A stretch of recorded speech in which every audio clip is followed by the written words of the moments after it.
Hey friend, welcome to Healthy with Heather Brown. If you don't know where to start with balancing being healthy and loving the life you already have, I got you, friend. And yes, of course, we're still going to enjoy some Chick-fil-A.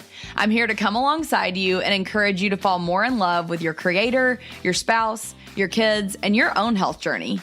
We'll talk about how to let your good things grow until they become daily habits, with the occasional dad joke and point of view from my Yankee hubby, Eric. Don't stress. Let's hop on this Hot Mess Express together. So join me, Heather Brown, as we unpack what it looks like to live a life well loved.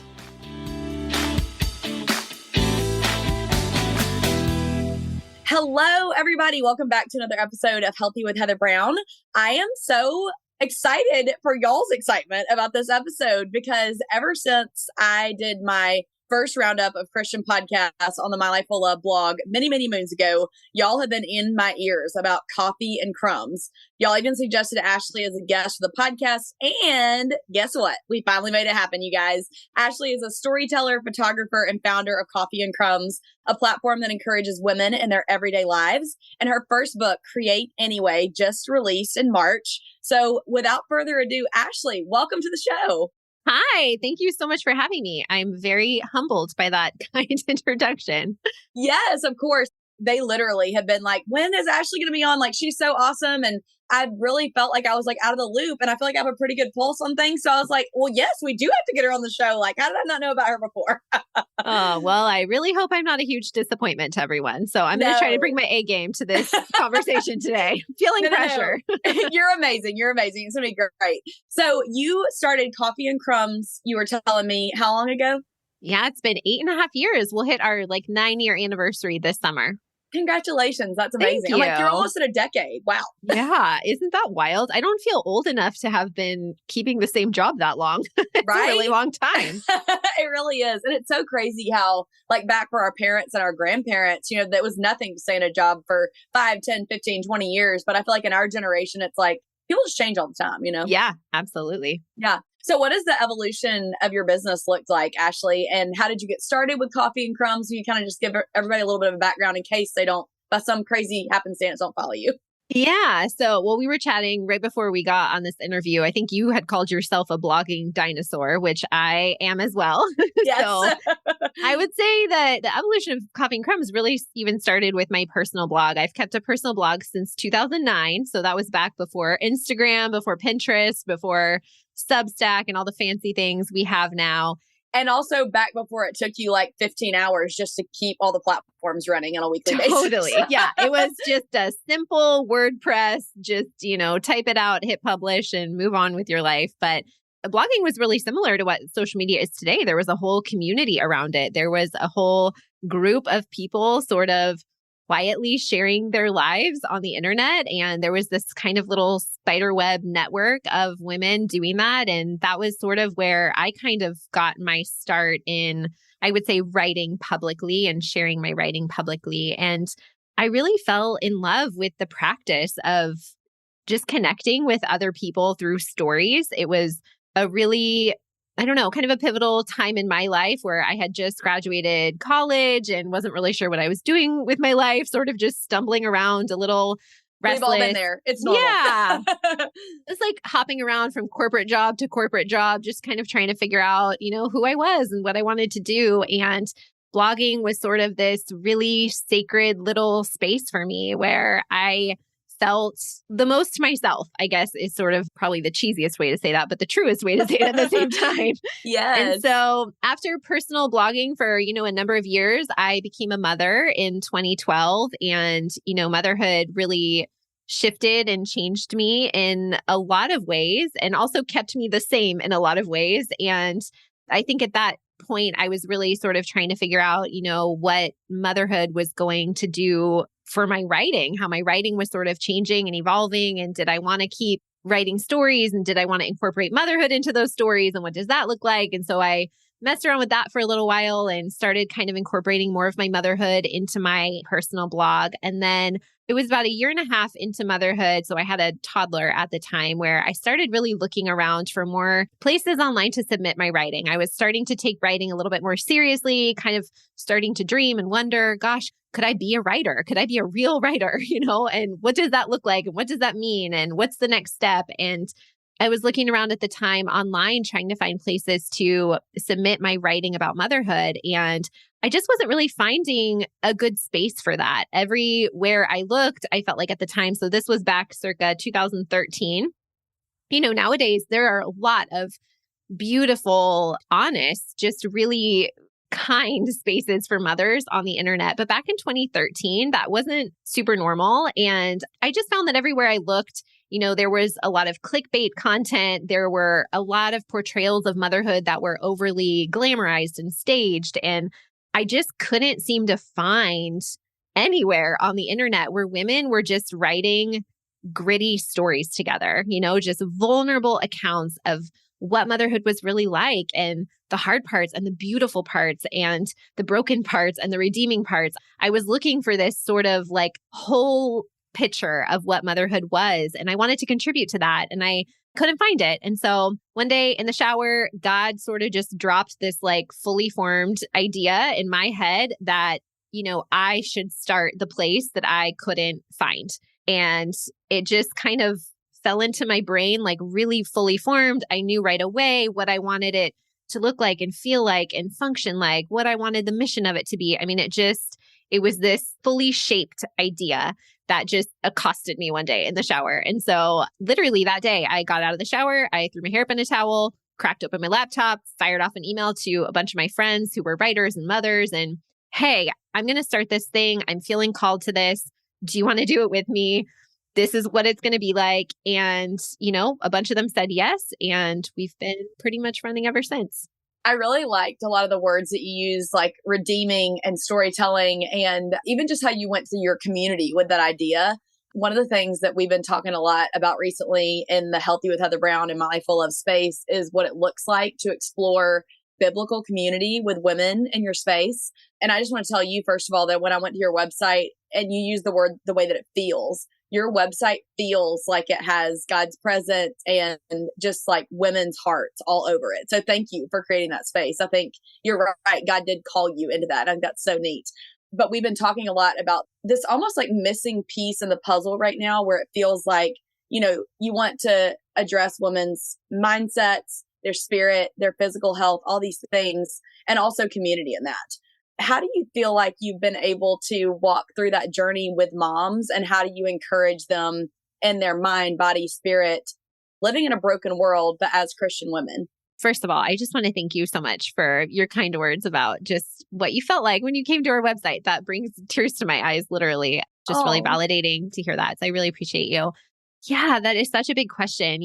Something we are really big on at Coffee and Crumbs is that we are storytellers first and foremost. So I know that these days, especially on the internet, there is a lot of messaging out there for moms, a lot of content out there for moms, a lot of advice, a lot of prescriptions. And what we try really hard to do at Coffee and Crumbs is not to present motherhood in any one specific way where we're sort of laying out any kind of a formula for what that's going to look like for anyone, but rather inviting them into the practice of noticing the story that God is writing in their life, And so the way that we do that is we just model it.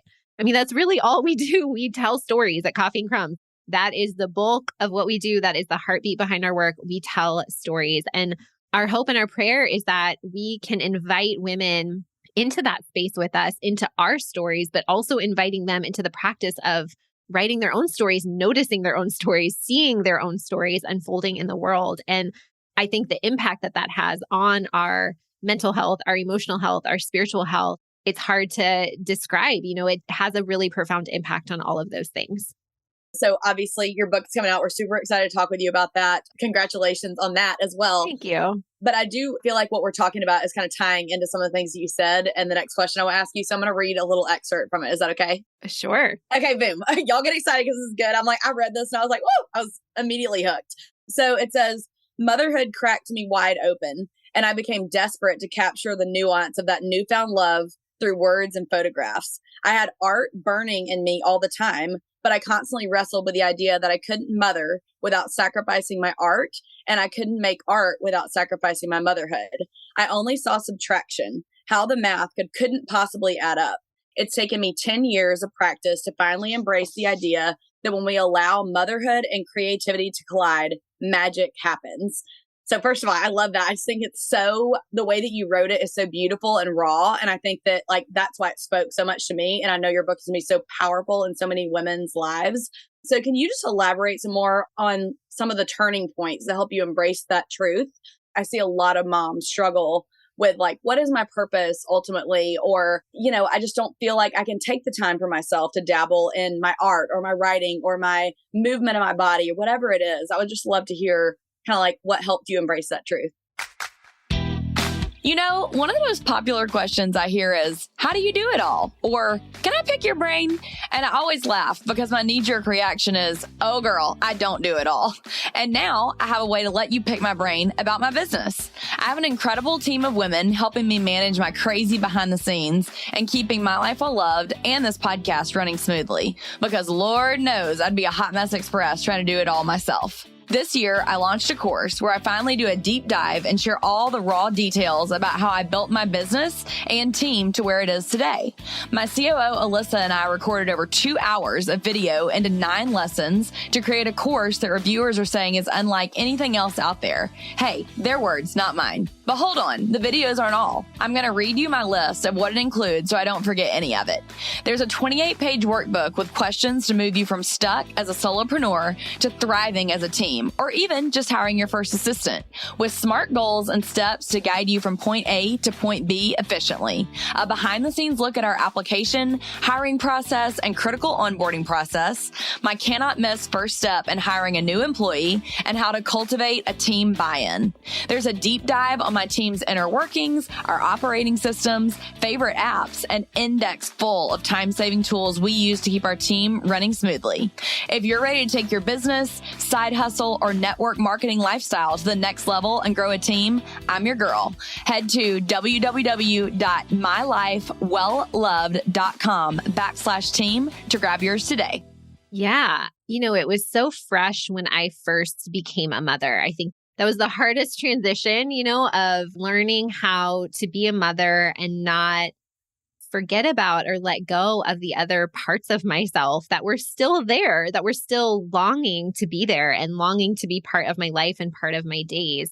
And so, over the past decade, I feel like so much of what I've learned could really be filed under this idea of just reframing, and I think that for a lot of moms, especially if they're in a new baby season, it is so all consuming. It's really hard to look at that a season of really intense sacrifice. That is what it is. You're sacrificing your body, your time, your energy. I mean, so much of ourselves goes into the hours and the love that is required in those newborn days. And it is hard to not view that as subtraction, as I'm going to have to give up X, Y, Z in order to pour all of myself into this baby on my chest. And there are so many seasons in motherhood where that really truly is required. I don't want to sugarcoat that or pretend that that's not true, but I find that what I've learned over time is that there is a way to view creativity as something that adds value to your life and is not stealing moments away from your motherhood, and to view your motherhood as adding value to your creativity and not stealing time away from your art. And, when we get into that mindset where our art is taking away from our motherhood and our motherhood is taking away from our art, all it does is breed bitterness, resentment. It breeds so much negativity. And that is such a difficult place to create from. It's also a difficult place to mother from, right? Right. Oh my gosh. We just function well when we are living in that space where we're just bitter and resentful at all of the sacrifices being made on both sides of both our motherhood and our art. And so I don't know, the longer that I've been a mom, and part of it too has been being able to come out of those baby seasons where not so much is sucking the life out of me. I mean, quite literally and quite literally. Oh body, your Sorry, boobs, I went there. your brain, all the things. That's a little TMI. I apologize, but We if talk you're a about all mom, the things you know. here. Yes, you're good. In the past decade of living through those seasons, coming out on the other side, I've really learned that it's just such a powerful reframe to understand and to see and pay attention to the ways that my motherhood is actually inspiring my art and my art is actually inspiring my motherhood. And if we allow these two parts of ourselves to coincide and to coexist, I mean, that is such a profound way of living. And that's really what I want as a mother. I want to be a full, flourishing version of myself, not just for myself so I can function every day, but also so that I'm modeling that for my children. I want my kids to see me living my life. I want my kids to see me creating and making beautiful things in a broken world. I want my children to see me flourishing and stepping into the fullness of the talents and the giftings that God has given me, because that's what I want for them. And if I want that for them, the best thing I can do is show them what it looks like myself. That's such a key point to me that almost was like a light bulb moment where I was like, but I don't want my kids to grow up and like lose themselves in parenting and to never make time for themselves and what brings them joy. And honestly, like what God has called them to. He has given us so many talents. And I feel very blessed by the resources and the platform that he's given me. And obviously that he's given you too, Ashlee. So why do you feel it's important for our kids to see us creating and investing in ourselves, whether it be being a photographer, writing, podcasting, or even just working out and showing up for ourselves? And how do we lose the mom guilt around that? Yes. Yeah. I mean, on a really practical level, sort of what I was just saying about modeling for your kids what this looks like, I think about all the things that I'm constantly teaching my kids, showing my kids, this is how you do your laundry. This is how you put a dish in the dishwasher. This is how you tie your shoes. This is how you go to the bathroom. This is how whatever. I mean, when you think really in the course of your life of all of the things you are going to teach and model for your children, I want my children to be creative. I want them to be in tune with the giftings and the talents that God has hardwired into them. And so one of the best ways I can showcase what that looks like is to actually do it in front of them. And I spent so many years of my mothering trying to like really separate that. When my kids are creating, I'm going to go do chores. Or when my kids are occupied, I'm going to go create in my bedroom with the door shut. I really did. I tried so hard for so long to kind of keep like my art hours in one box and my parenting hours in another box. And what I've realized over time is that when my kids are sitting down to create, that's a beautiful time for me to sit down and create. At the end of my life, I don't want my kids to only remember me as someone who did a really good job vacuuming. Like I vacuum all the time in front of my kids. Why would I not also show them the other parts of me and what it looks like to flourish, in the fullness of who God has called me to be? And so I do think that's important. I think self-care and taking care of yourself, making time to exercise and eat real food is also equally important to showcase our kids. And ultimately, when parents are doing those things to take care of ourselves, I really believe that the fruit of that spills out into our family. And so I love to just really encourage mothers, especially who are maybe wrestling with guilt or feeling like this is selfish. It's selfish to make art. It's selfish to work on my creative pursuits, in the margins of my days. I love to reframe that for women of like, it's not selfish for you to take care of yourself so you can better take care of your family. In some ways that can actually be selfless, for you to actually give yourself that permission to take a little bit of time and a little bit of space to do the things that make you feel alive. The fruit of that spills over. And that's a good thing. It's good. It's holy. We should be doing that. Yes. That makes me think so much about like, whole health. And like, I feel like as a culture, we so want to be like, go to the gym and I work out. And then I go to, like you said, like my kids are occupied. I lock myself in the bedroom and I do my work. And then I like separately carve out this time to go to church on Sunday. Whereas, like back in biblical times and all the times essentially before now, everything was just interwoven. Like you worked out by being active with your kids and playing outside. And you did all these things that were so interwoven. And I think that that's one thing that I am really learning in my spiritual, mental, and physical health journey right now that I want to work on. Because I think that I fall into that pitfall of what you're saying, where I'm like, I'm going to lock myself back here to do my work when that doesn't always have to be the case, So that's powerful. Okay. So we talked on the show before about the pressure from society, social media, and others, but we haven't really dived into the pressure we put on ourselves through perfectionism. But there's a huge difference between pursuing excellence and pursuing impossible perfection. And obviously it can be really stressful, like we were talking about, trying to keep all the balls in the air and all the balance. So how do you think moms can stay away from the pitfalls of perfectionism and rely on Christ in it instead? Oh, this is such a hard one for me. I know, for everybody. Yeah, I struggle with this so much. I struggled with it a ton while I was writing the book, and I'm even struggling with it now. If you want to put your perfectionism to the test, try putting your printed words in a book that can't be changed. There is nothing harder for a perfectionist than to watch their work go out into the world knowing that they cannot possibly make it better.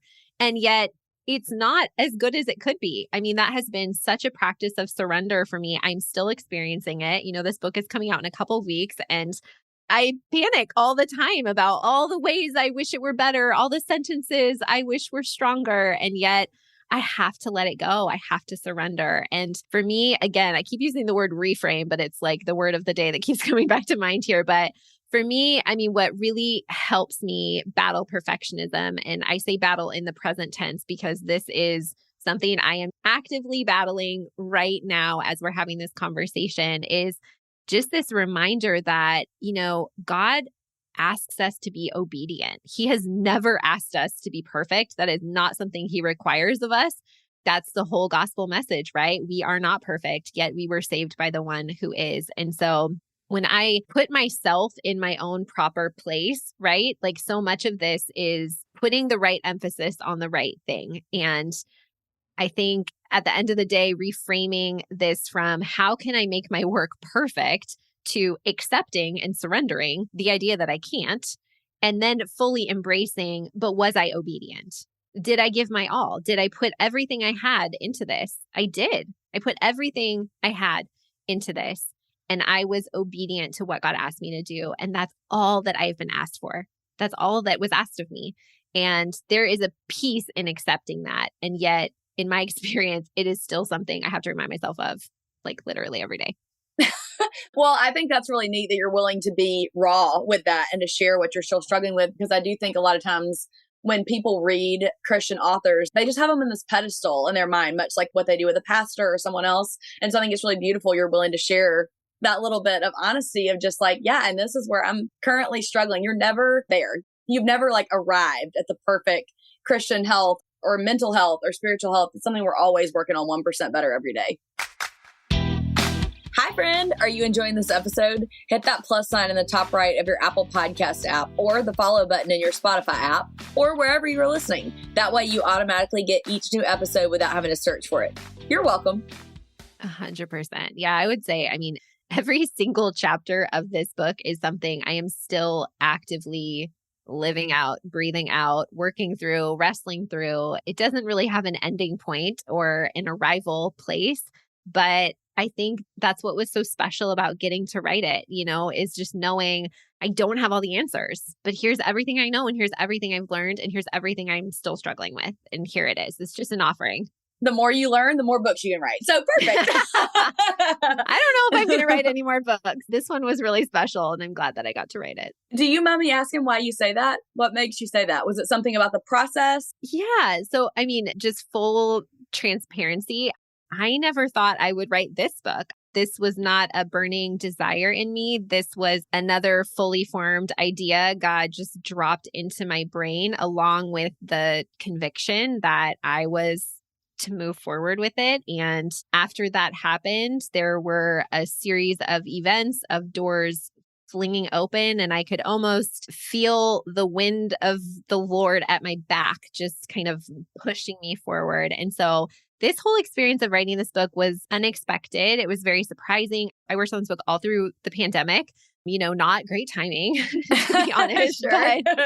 But also at the same time, I mean, talk about having to live out the message of the book as you write it. I mean, here I am writing a book about creating in the margins of motherhood during COVID, when the schools are shut down. All my kids are home 24/7 in our small house. And I mean, there was no better test for the message of this book than writing it when I wrote it. And I don't know what else to say other than it felt very divinely inspired, divinely ordained. I'm open to the idea that God could do that again, but I'm not a person who's sitting here with like 10 other book ideas. I have friends who are like that, who they're sitting on just piles and piles of ideas. They've got book proposals on book proposals. And I'm telling you, quite honestly, I have nothing. Like I have this book that I wrote that I believe God wanted me to write. And I believe I was obedient in that, but there's nothing else in my brain. That is always my prayer with My Life Well Loved and Healthy with Heather Brown, is just that I'm always praying, not just for God to open doors, but God, please slam shut doors that I'm not supposed to walk through either. So I think that's so neat. He's been faithful and shown you so evidently that. That's super cool. Well, tell us where we can buy the book. So where will we be able to find it? Where can we link it for them in the show notes? Yeah. So the book is available Amazon, Target, Barnes & Noble, Christian Book, pretty much, all the major booksellers. I think it's out there. And yeah, you can connect with me on my website, ashleegadd.com. Awesome. Cool. Well, Ashlee, we will definitely link that in the show notes. But do you mind just doing a closing prayer for us, just for women to be able to get past either the mom guilt or the feeling of separation? And I would just love for that for our audience, for sure. Yeah. You want me to pray over the audience? If you don't mind, that'd be amazing. No, I don't mind at all. Thanks so much, Ashlee. Yeah, sure. Dear God, Lord, thank you so much for this beautiful day that you have gifted us with, Lord. We just thank you for the sun that rises every morning. We thank you for just the beauty of your creation, which is such a testament, Lord, to just imagination and wonder. We thank you for the way that you have crafted each and every one of us so uniquely in your image, with different talents and passions and dreams. And God, we just pray that you would remove any and all stumbling blocks that are currently in our way from doing the good work that you have put before us to do. Lord, we pray that you would just ignite in us a passion and a drive to use our creative gifts in this broken world as a testament to your goodness and your glory. In Jesus' name, amen. Amen. Thank you so much for praying for us. I really appreciate it, Ashlee. Sure. Now, my final question for you, and this is what I ask every guest at the end of this episode. It's, what's your favorite thing in your health journey that's making you feel like yourself right now? It can be anything that makes you feel like you. Okay. Well, I have two. I'm going to share two. Okay, great. Is that okay? Yes, please do. I'm like, awesome. Okay. So the first one is, I just recently joined a yoga studio for the very first time. I've been practicing yoga on and off for a number of years, but I've never actually joined a studio. I've never had a membership. I've never taken it that seriously. But in this book launch season right now, which is super stressful and really chaotic, and I'm just feeling a lot of feelings and I'm feeling a lot of pressure, I proactively signed up for a yoga membership to just kind of have a place where I can palpably like move stress through my body several times a week. And it is one of the best things I have ever done for myself. And I really see this as being such a sign of growth for me, because I'm a type 3 on the Enneagram. I don't know how fluent you are in Enneagram. Okay. Same. That's so funny. You're my second podcast interview today. And the other podcast host was also a type 3. That's so hilarious. There's something in the water Something today. in the water. Yeah. So the influencers. I'm feeling very known and very understood right now in this moment. But as you probably know, I'm not great at resting. I tend to just kind of move into being a workaholic in seasons of stress. And this year in particular, I just feel like it was such a sign of growth for me and such a gift from the Lord that I felt just really convicted that, ahead of this season of chaos and stress and extra deadlines and so much extra work, that I really proactively prioritized my physical and mental well-being, and so that's just been such a gift, because I can be just hunched over my laptop like for hours and hours and hours. And now multiple times a week, I leave the laptop at home. I drive away from my house. I go get on the yoga mat for 75 minutes and work stress out of my body. And it's been just a real gift in this season. So that's one. And then the second one, I am an early riser. I do write about this in the book, but I'm still getting up and I'm writing every morning. And a lot of the writing I'm still doing right now in this season is just for me. And it's been so important for me to not let that go. I do have a lot of extra work on my plate these days, and it would be easy to wake up and just get right on my laptop and start working on different deadlines. But I'm still just really working hard to carve out that sliver of space to be creative and to practice what I preach in the book, which is sort of creating for creativity's sake and creating the things that I want to make. And I'm really grateful that I've still been able to keep that as a priority in this time. That's amazing. I'm going to ask you one slightly complicated question, and you can be like, I don't want to talk about that. I don't want to touch on the 10-foot pole. But what is the response that you get from people about yoga in the Christian space? Because I taught Pure Barre for a decade and it's a mixture of yoga, Pilates, and barre. And I am obsessed with that type of workout because, like you said, for our personality types, that's vital to like slow down. So what has the reaction been like from Christians about yoga, and how do you internally and externally deal with that? Okay, so I'm going to be honest. I haven't talked about this a lot publicly, so I haven't Well, received... thanks for sharing. Here first. I don't know, if you get a bunch of angry comments after this episode airs, feel free to let me know. We can have a conversation about it. But No. yeah, I really haven't gotten any pushback. I mean, I will be honest, there's a component of yoga that I don't super love, even at the studio that I practice, which I do really much enjoy. And I have been to a few holy yoga practices. I don't know if they have that where you live. There's nowhere here in my city that does it consistently. So I've been to a few sessions like at a church where they'll just lead it one night on the grass outside the church building or whatever, cool. where they play worship music and they read scripture during the flow. And I love it so much. And if there was a place that I could do that here regularly, sign me up. I would give them all my money. I would love to do that. It's not offered where I live. So yeah. Where are you based out of, Ashlee? I'm in Sacramento, California. Awesome. Yeah. I'm in Birmingham, Alabama. And you would think if anybody would have that, it would be us in the Bible Belt, but we still don't. So I'm like, maybe I need to create it. We'll see. You just need one more thing to do, clearly. Yeah, obviously I'm so bored. I have so much time on my hands. But thank you, Ashlee, so much for joining us. And I'll link everything down below in the show notes for you guys to connect with Ashlee. And thanks again for praying for us too. Oh, thank you. Yeah, absolutely. Okay, well, you guys, you got your coffee and crumbs fix. Yay! I know y'all have been wanting it for a while now, so I'm so glad Ashlee got to join us today. Y'all make sure to pick up a copy of her book. It will be linked in the show notes. And then please make sure to screenshot this episode, tag me and Ashlee, let us know what you learned from it and what you enjoyed from it. And if there's anything you want us to pray for you about, we would be honored to do that. Hope you guys have a great day, and I will talk to you next time. If y'all think I'm a little crazy, just wait till my favorite guest joins me in the Marriage Corner. It's my hubby, Eric. Welcome back to another episode of the Marriage Corner.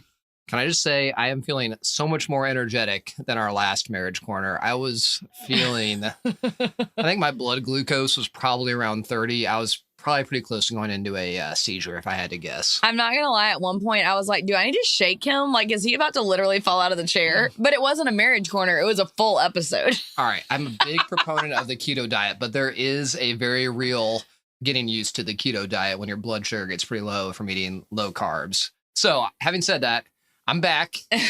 Back and with us. Feeling better. Anyways. That's right. But I will say, maybe describe to them what we're doing because they're not going to know. They're going to be like, why are you doing keto? What's going on? Oh, okay. So just typically we do this most springs. It's kind of a reset, cleaning up the diet, after the holidays. A lot of times, you'll be eating more than you want, drinking more than you want. And I think Heather and I both encourage that sometimes. Everything's in balance and there is a time to splurge, but there is also a time to get things back in balance. We talk about that a lot. And doing the keto diet, very low carb, is part of that. For Eric, I actually talked with one of my coaches. I told her I wanted to do this. It's just like a cleanse, a reset, push that reset button like we always talk about on your Sunday reset. And instead of me doing it the way Eric is, I'm only eating all natural, whole veggies and meats pretty much. But I am having like potatoes or things to give me more carbs than what Eric is having to help stabilize my hormones. So that's the girl version versus the guy version, essentially.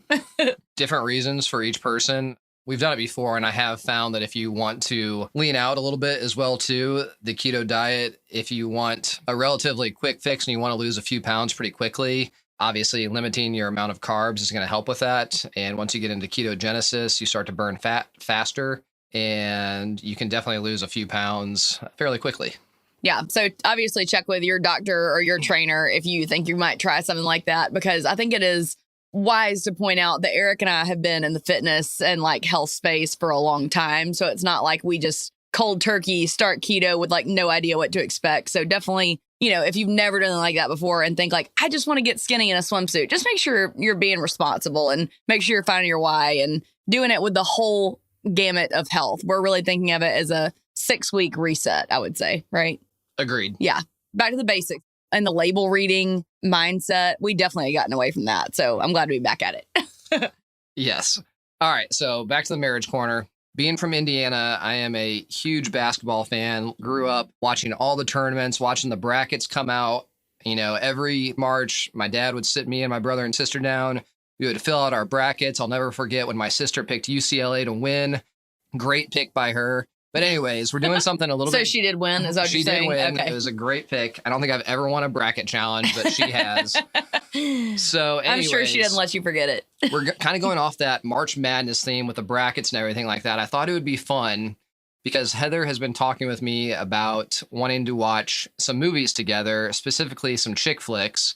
And so I was like, okay, we can definitely do that, but let's do it March Madness style. So let's narrow down the top 16 chick flicks, if you will, or I would say movies that girls tend to like more than men. These are some of the more popular ones. So we have 16 of the top ranked chick flick movies, and we're going to put them up against each other, just like in March Madness, seed them 1 through 16. So we got 1 going against 16 first, 2 against 15, 8 versus 9, 5 versus 12, and so forth.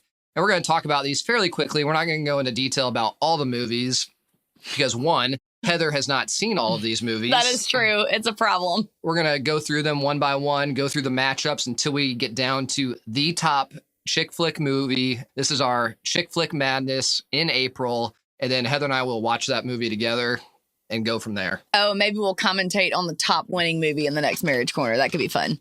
All right. So you ready for this? Ready. Let's go. All right. Starting please. at the top of the bracket, we have the number 1 seed, The Notebook. Oh, great movie. Going up Noah. against the 16 seed, Legally Blonde. So, you know, most 1 versus 16 seeds, typically the 1 seed is going to blow them out in the first round. Except for this year, Purdue did lose to a 16 seed. That did hurt my heart coming from Indiana a little bit. But obviously, everybody knows The Notebook. You know, classic love story, probably at its peak when we were in college. I remember watching The Notebook with you as well, too. Oh, yeah. And then obviously Legally Blonde, great comedy. You got Elle Woods, you know, Reese Witherspoon. Bend and snap. Bend and snap. Classic bend and snap. Women love this movie. So Heather, who do you have moving on in this first matchup, The Notebook versus Legally Blonde? Like you said, easy choice. It's got to be The Notebook. I agree. And, you know, I'm not going to lie. I could throw on The Notebook back in the day. And, you know, if we weren't kissing by the end of that movie, was not doing something right. Something was wrong. I mean, any guy, if you're watching The Notebook with your lady, I mean, you throw that thing on and it is a done deal. I'm just saying. Can you say on the mic, I don't know if this is like kosher or not, but what would your granddad call it? Remember what he called his cologne you gave him? Oh, yeah. My grandfather, rest his soul. He loved to use, oh my gosh, this is bad. He would wear this cologne. He's like, oh yeah, Eric, I put on this cologne and it's a panty dropper. Grandpa Sam. Grandpa So funny. Sam, the legend. Such a legend. So I still use that cologne and it does tend to work. Oh, loud. So, Here we go. but anyways, all right. So that was a pretty easy one. We got The Notebook. Moving on to the second round. We got The Notebook. Yes, The All right, Notebook. we're just going to go straight down the bracket. Is that the only Nicholas Sparks movie we have in here? It might be. I think shocking. so. Shocking. Okay, go ahead. All right. We got the 8 versus the 9 seed. We've got 8. We've got You've Got Mail, classic movie against the 9 seed. Some may question this seeding, but The Proposal. Okay. So we recently watched The Proposal. Obviously, you have Ryan Reynolds and Sandra Bullock. Yes. And Betty White. Oh, classic Betty White. I think both you and I can agree that, you know, we'd watched it before, but it's still just as good now as it was back then. It is. My favorite part is from the window. From the window. Oh, yeah. When the grandmother's when the grandma's out chanting there. around the fire It's so before they great. get married. But yeah, it really is a great movie. I mean, you can't go wrong with Ryan Reynolds and Sandra Bullock. I think you're going to see Sandra Bullock pop up a few more times in this bracket. But then you've got, obviously, male Tom Hanks, Meg Ryan. Basically, they have competing businesses. They end up getting back together. They end up getting together. And have you ever seen You've Got Mail? Oh, I loved it. You have to rewatch that with me soon. That is a great movie. I think I do need to rewatch that. And I do remember loving it. But just real quick, what's your initial reaction? Who do you got moving on to the second round against The Notebook? Well, I also have to say that I have a soft spot in my heart for The Proposal because of the Spitz, the little white dog in it. I grew up with the Spitz, Snow. And I want to say The Proposal because I do love that movie so much, but I have to go You've Got Mail. It's just quintessential classic. Wow. I think that is the right call. The Proposal is great, but I agree with you. Tom Hanks, classic movie star, Meg Ryan, great synergy together. It's moving on. It's moving on. You've got Mail coming up against The Notebook in the next round. In the second round, but we're going to keep moving down the bracket. All right, moving down. The third matchup, we got the 5 seed, Mean Girls. Oh, all-time great movie. Against the 12 seed, Pitch Perfect. So both of these, obviously comedies. Mean Girls, I really think is iconic. I think it's one of the, I would say, it came out in the early 2000s. I think so, yeah. But obviously, you got Rachel McAdams, you've got Lindsay Lohan, yeah. Amanda Seyfried. There's so many different catchphrases from Mean Girls. And obviously, Pitch Perfect, a little bit more current. I think it really started the a cappella trend. Mm-hmm. Which Eric and I do like a cappella music, by the way. We do. I mean, you've got Straight No Chaser. You've got Anna Kendrick. It kind of, launched her career. And I really do love Pitch Perfect. The first movie, the music is great. It's very entertaining.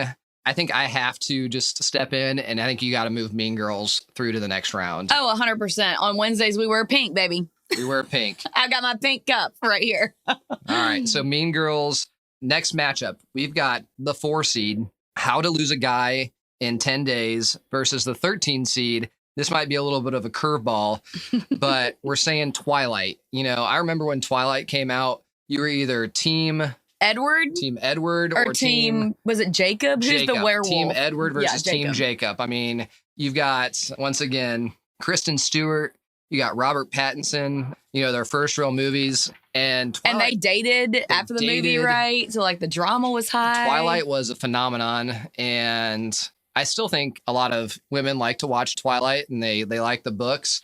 Then obviously, How to Lose a Guy in 10 Days. It's been a while since I've seen that one. You've got Kate Hudson, Matthew McConaughey. Kate Hudson is trying to basically, she's Frost yourself. She's writing this article, literally How to Lose a Guy in 10 Days, and all the different ways that she can come up with how to lose Matthew McConaughey. I don't know why you'd want to lose Matthew McConaughey. Right? Come on, girl. And then, he's like putting up with everything and trying to just, keep going. Well, they both have a bet going against each other. Yeah, they both have a bet going. Right. Exactly. She has that gold dress. Gold dress. Fabulous. Classic gold dress. I think this one's a pretty tough matchup. So who do you got? 4 seed, How to Lose a Guy in 10 Days, or 13 seed Twilight? I actually don't think it's that hard. I don't think it's hard, but I will say, if you had asked college Heather which one should win, it would 100% been Twilight. The Twilight book series actually got me back into reading. I flew through all those books. I loved reading them at the time. My mom did not love me reading them at the time. And so I'm like, oh my gosh, I'm like, Mama, if you hear this, I'm sorry. But I am moving How to Lose a Guy in 10 Days because I watch the movies back now and I just want to cringe at the acting. All right, moving to the bottom half of the bracket, we have the 6 seed, Miss Congeniality, versus the 11 seed, Bridesmaids. Once again, 2 comedies going up against each other. I have not seen Miss Congeniality in a while, but once again, another Sandra Bullock movie, playing an FBI agent, trying to prevent a bomb scare at the Miss USA pageant and all the hijinks that go along with that. Then obviously a little bit more current, you've got Bridesmaids, once again, classic movie. You've got Kristen Wiig, you've got Maya Rudolph, Melissa McCarthy, all playing off each other. Melissa McCarthy is hilarious. Bridesmaids, I'm almost sure it was rated R, because there is some fairly raunchy humor in Bridesmaids. Yeah. Granted, hilarious humor. What are your thoughts? I feel like you are going to want to go Bridesmaids, but I was obsessed with Miss Congeniality. I probably watched it 10 times. I love Miss Congeniality. So I completely agree with you. I think if we brought in the guy vote on it would this be one, Bridesmaids. It would be Bridesmaids. But this is the chick flicks that your woman is going to want to watch with you over and over again. Bridesmaids, it's a great one-off. You want to have a good laugh. But, that classic chick flick, Miss Congeniality, good, clean fun. Mm-hmm. And I actually think a little bit of an underrated movie. We've got Miss Congeniality moving on. Okay. I'm shocked you let me take that one. I thought you were going to try to overrule me to Bridesmaids. Still no upsets. Moving on, a 3 seed, one of my personal favorites. I think it could have even been rated higher, maybe even the 2 seed. I even debated putting it as the 1 seed. Oh, wow. 3 seed, When Harry Met Sally, Billy Crystal, Meg Ryan, against the 14 seed. Also another classic, a little bit older. I think it came out in 1990. Pretty Woman, Richard Gere and Julia Roberts. Yes. Classic. 2 classics, heavyweights going up against each other. What do you got, Heather? This is hard because I've never seen either one. so I don't really have a dog in this fight. I am pretty sure we have watched When Harry Met Sally before together. Oh, so obviously very memorable to me. Oh my gosh. Wow. Sad. He must have been making out with me too much in college during that movie. Maybe I did speed things up a little bit. Oh, During that gosh. movie. But When Harry Met Sally, obviously you got Billy Crystal, Meg Ryan. They are kind of little known acquaintances. They go on a road trip across the USA. They're not really clicking very well together. Obviously, Billy Crystal has a love interest in her. They go apart for a while. They come back. The lines, the dialogue, it really is a classic romantic comedy. Is there a diner scene? Is that where she does scene? Okay, I do. I have seen that. I have seen that scene. I don't know if I've seen the whole movie. I can't remember what exactly the sandwich is that she's eating. It might have been pastrami on rye. But anyways, the classic O scene. People still use that today. But I think it's a classic meme as well, too.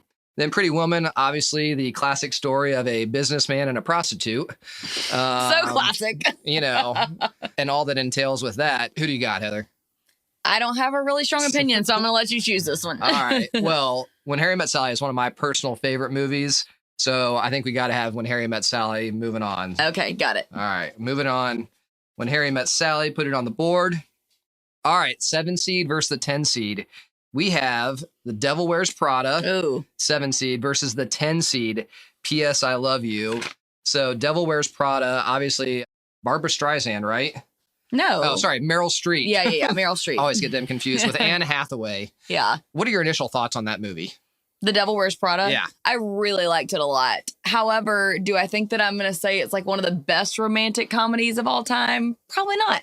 I like it. It's a great movie. And then we were talking about Love this the movie fashion. last night, P.S. I Love You, with Gerard Butler, Hilary Swank. Gerard Butler has a very small part, actually. He passes away in the very beginning of the movie. He sends Hilary Swank all of these letters, basically a journey to go through over in Europe, a country. And yeah, it's actually one of my favorites as well, too. If y'all have not seen it, very good movie. It is. And I just think it's a more intense love story, which is why I'm saying that it should move forward than The Devil Wears Prada. Yeah, I love anything. I can't remember if it's Ireland or England. I'm pretty sure it's Ireland. I think but Ireland I could be too. wrong. I love anything set in Ireland or over in England. So this is our first upset. We've got the number 10 seed, P.S. I Love You, moving on. And we are down to the last matchup in the first round, the 2 seed, Ooh. Dirty Dancing, one of my sister's favorites, Chanel Brown's favorite movies. Nobody puts baby in a corner versus the 15 seed, Hitch. You know what? I'm just going to say this right now. Will Smith, he has been canceled. It is a funny movie and we still reference it sometimes, but Dirty Dancing, it has to move on. What do you think, Heather? Hang on. He's been canceled? I didn't know that. Yeah, he hit Chris Rock at the Oscars. Right. That's right. Okay. I had forgotten about that. I can't keep up with who all's getting canceled for what these days. It's very hard. I mean, he'll definitely be back. But Dirty Dancing, classic movie, Patrick Swayze, Jennifer Grey, they meet up at the camp up in the Catskills. You've got the final end scene. I've had the time of my life. She jumps up. He lifts her up. You've got the classic lift, which I think you and I have tried to do in the pool before. It is much more harder difficult than it looks, but it is classic. So I think that's an easy moving on. We've got the number 2 seed, Dirty Dancing, moving on to face P.S. I Love You. I still have to see Dirty Dancing too, by the way. So you and me, our homework is that we've got to watch When Harry Met Sally and Dirty Dancing after we're done with this episode. Watch When Harry Met Sally again. Well, I mean, we're going to watch whatever is the winner, right? Oh, yes, 100%. All right, okay. All right. So on to the second round. We got down to the final 8, the Elite 8. We've got at the top the number 1 seed, Notebook, versus the number 8 seed, You've Got Mail. What do you think, Heather? I'm still going Notebook. I love that movie. I don't know that you're going to sway me. No, I agree. I think that's actually almost an easier matchup than the first round, Notebook versus Legally Blonde. It's just classic. I think it's an easy one to move on. Notebook, moving on to the final 4. Go Noah. Go Noah. Also, too, Rachel McAdams, just classy in that movie. She's looking great. What was her character's name in there? I forget the name. But anyways, also, too, the Notebook came out right around our next matchup, the Mean Girls. And it took me a while to even figure out that Rachel McAdams was the same person in the Notebook as Mean Girls. And Mean Girls as well, too. Just completely different roles. So with that said, second round, we've got Mean Girls, the number 5 seed, versus the 4 seed, How to Lose a Guy in 10 Days. Thoughts, Heather? Oh gosh, this is a hard one. They're both good for such different reasons. What do you want to go with? So we've got The Notebook. You know, it's your classic romantic. It's more of a more serious movie. How to Lose a Guy in 10 Days. These are both comedies, Mean Girls versus How to Lose a Guy in 10 Days. But I think most women would say just pure enjoyment, pure fun, especially people growing up in our age group. I think Mean Girls is the way to go. Is the way to go. All right, we're putting Mean Girls, but y'all let us know if you disagree with us in the comments. That is a little bit of an upset. The 5 seed moving on, beat the 4 seed, How to Lose a Guy in 10 Days. So we got Mean Girls moving on to The Notebook. Oh, it's gonna be a heck of a matchup in the final 4. All right, bottom half, Elite 8. We've got the 6 seed, Miss Congeniality versus the 3 seed, When Harry Met Sally. So a little bit more of a newer comedy, Miss Congeniality versus, you know, a little bit older. I'm going for Miss Congeniality because I've watched it. This is partly your opinion. And, yes, you know, When Harry Met Sally, I think back in the day, I did have it on a higher pedestal. And I went back and looked at some clips from Miss Congeniality. There are some great lines. And I think you're right. I think this is an upset. 6 seed, Miss Congeniality, moving on against When Harry Met Sally. I know. And having said that, I think I need to go back and watch When Harry Met Sally again, too. I agree. I think some of the women listening to this probably be a little upset by that choice. Sorry, guys. Sorry. Oh, man, that was a tough one. All right, the final matchup in the Elite 8, we've got the number 10 seed, P.S. I Love You, versus the number 2 seed, Dirty Dancing. Both movies kind of similar. You've got the love interest, Patrick Swayze, Jennifer Grey, Dirty Dancing, P.S. I Love You, Gerard Butler, Hilary Swank. So obviously Hilary Swank plays more of a prominent role in P.S. I Love You. What do you got, Heather? I mean, I haven't even watched it all the way through, but I do think you have to choose Dirty Dancing. That's such a classic. It is a classic, but I almost want to say P.S. I Love You because it really is a great movie. I think it's seriously underrated. Underrated? Yes. I mean, I'm not going to tell you no because I've never seen Dirty Dancing, so I can't really like fight for it with passion or anything. It is a great movie. It is a classic, but I'm not going to lie. There's some slow parts in Dirty Dancing. Oh, okay. Good to know. If it's okay with you, I think moving on. You're going P.S. I love you? All right. Yeah. P.S. it is. All right, that is quite the upset. The number 10 seed. I love a Cinderella story. P.S. I love you. P.S. I love you. Moving into the final 4. We're down to the final 4. All right, final 4. You ready? Yes, let's do it. All right. Number 1 seed Notebook versus the number 5 seed Mean Girls. Couldn't be two different movies. Notebook, you know, classic romantic comedy. Mean Girls, almost just pure comedy. Who's moving on to the finals? The Notebook. The Notebook? Again, The Notebook again. Every time, all the way to the end, I think. I'm going Notebook. That is the heavyweight. But I think it's closer than you got to give it credit for. Those are the closest matchup between the Notebook so far. They are. All right, moving the Notebook forward. And I love Mean Girls. I'd watch that again, too. Gotcha. All right, last matchup in the final 4. We've got 2 underdog stories have made their way through the bracket. We've got the 6 seed, Miss Congeniality, versus the 10 seed, P.S. I Love You. Is this where P.S. I Love You's Cinderella run comes to an end? Ooh, what is your thought, babe? You know, I think P.S. I Love You gave it all it could. It did the massive upset against Dirty Dancing. But Miss Congeniality, just, it's good, clean fun. I think you can sit down with your husband, your boyfriend, and you can watch that movie and people are going to like it. You're going to laugh. I think even your junior high and high school kids could watch it with you too. Like it really is pretty clean. For sure. It's clean. So, I like it.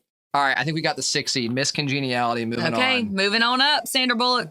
Sandra Bullock. Yep. Classic. I'm not surprised she made it this far into the championship round. The number 1 seed, The Notebook, versus the number 6 seed, Miss Congeniality. For Chick Flick Madness, what movie will we be watching?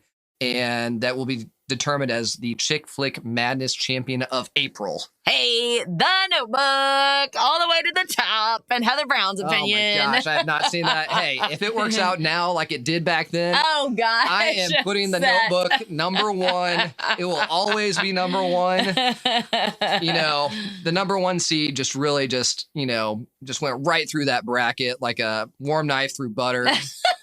I love your analogies. It was never really close. And I think that is the rightful champion is The Notebook. I do agree. I agree. This was fun. This was fun. Ryan Gosling, Rachel McAdams, one of the classic duos. And that rain scene, the boat, all of it. The emotional tear at the end. Oh. It is everything you want in a romantic comedy, chick flick. Yeah. And more. Great writing, Nicholas Sparks. Cannot wait to watch it again. We'll see what happens. Oh, gosh.